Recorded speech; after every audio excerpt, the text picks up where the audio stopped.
I have with me now CNN chief political correspondent Dana Bash and CNN politics reporter and editor-at-large Chris Cillizza. So we're going to hear Raj Shah, who's doing the briefing today. He's going to be getting a lot of questions. Let's start with the focus that is going to be on Jerusalem, because we've seen the Treasury Secretary Ivanka Trump, Jared Kushner, who obviously spoke at this opening of the embassy in Jerusalem and had previously been in Tel Aviv.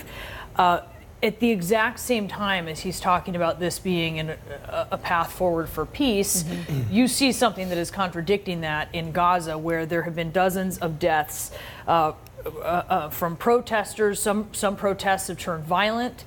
You've seen Israeli border guards using live fire. According to the Palestinians, some children, some minors are among those of the dozens who are dead. This is an image that Raj Shah is going to be confronted with. How does he deal with it? And it's about as predictable as you can imagine, that protests and violence would break out as a result of what happened. We were talking before coming on, the question is, how is it managed? And I think if you look at this big picture, right now, doesn't at least appear to be managed very well, both from the Israeli point of view and maybe more importantly, from the American point of view. Because the reason why we have been on the campaign trail with candidate after candidate after candidate, Democrat and Republican, vowing to move the U.S. Embassy from Tel Aviv to Jerusalem, and then once they became president, it didn't happen. The reason is because it's great campaign rhetoric, but at the end of the day, the people in the Middle East who are trying to get to a peace process see it one way, and that is the United States putting their thumbs on the scale of the Israelis. That's exactly right. It's a good issue, to Dana's point. It's a good issue to campaign on. It's a very tough issue to make happen as president, because it's seen not as, Trump is saying this is the first step in the peace process. Let's get this out of the way and we can talk about the other things.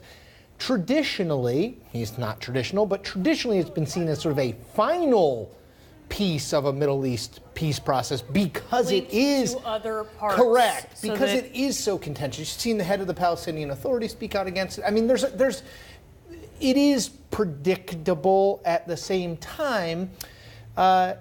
Donald Trump, I believe, or at least the people around him, understood what this would mean, and they view it as a way to shake up a process that needs shaking up. I mean, that's and the point. Whether it works or not. That's the other point, the flip side to this, which we should talk about here, which is that for decades and decades, American presidents in both parties have been trying to lead the way in this peace process and have failed. All the parties have failed.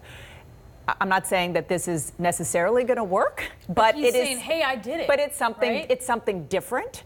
The Trump administration argues that this takes the Jerusalem issue off the table. Of course, other people who disagree with this move say it takes it off the table and then it takes the whole peace process off the table along with it.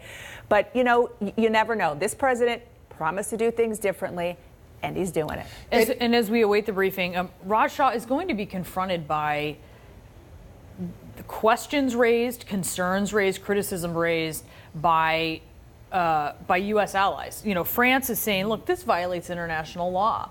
This violates UN Security Council resolutions. I mean, how does he confront that? Well, maybe he'll point to the two countries in South America who are supportive, largely evangelical populations, the only two that have already done what the U.S. has done. Look, international law, you know, you can get to the end of the day on that, and there'll be debates for many months and maybe even longer on that. But at the end of the day, the United States decided to move its own embassy. And it has a lot of support domestically among the president's supporters and domestically among the Israeli leadership.